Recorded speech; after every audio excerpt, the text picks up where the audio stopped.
Have you ever been puzzled by how comparing numbers and arrays can lead to unexpected results? It can be quite confusing, right? If you've ever wondered why comparing 0 with an array of length 1 returns true, while it returns false for arrays of length 2 or more, you're in the right place. Today, we're going to unravel this mystery together. I totally get it. It's frustrating when you think you understand how comparisons work, only to find out that the results are not what you expected. You're definitely not alone in this confusion. Many people encounter similar issues when working with arrays and integers.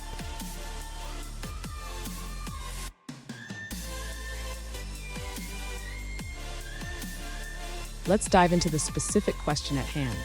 One user asked, why does comparing 0 with an array of length 1 return true, but false with an array of length 2 or more?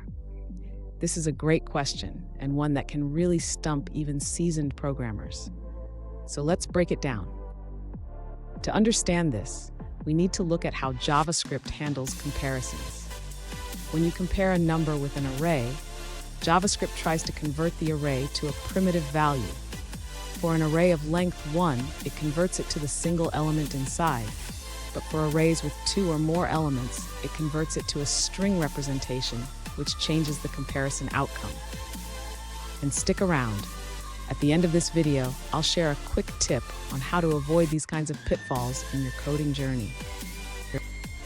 To understand why comparing 0 with an array of length 1 returns true, while it returns false for arrays of length 2 or more, we need to look at how JavaScript handles comparisons with arrays. When the user compares 0 with an array, JavaScript attempts to convert the array to a primitive value. For an array of length 1, it converts the array to its single element. However, when the user compares 0 with an array of length 2 or more, JavaScript converts the array to a string. This string representation does not yield a numeric value that can be compared with 0. To summarize, the user can see that the behavior of comparisons in JavaScript depends on the length of the array. A single element array converts to its element, while a multi-element array converts to a string. Fun fact, did you know that JavaScript's type coercion can lead to some pretty wild results? It's like a magic trick, but sometimes the rabbit just doesn't come out of the hat. Now let's look at the answers provided by other users. This user explains that comparing an integer with an array triggers type conversion. When the array has one element, it converts to that number. However, with 2 or more elements, it converts to a string, which results in an invalid number. This leads to NaN, causing the comparison to return false. That's it for that response. Let's explore another one. This user suggests that to understand why comparing an integer with an array behaves differently based on its length, you should check the array as a number. They point out that JavaScript performs typecasting during comparisons. That's it for that answer. Let's take a look at another one. This user explains that in JavaScript, when comparing an integer with an array, the array is coerced into a string. For example, an array like 1, 2 becomes the string 1, 2.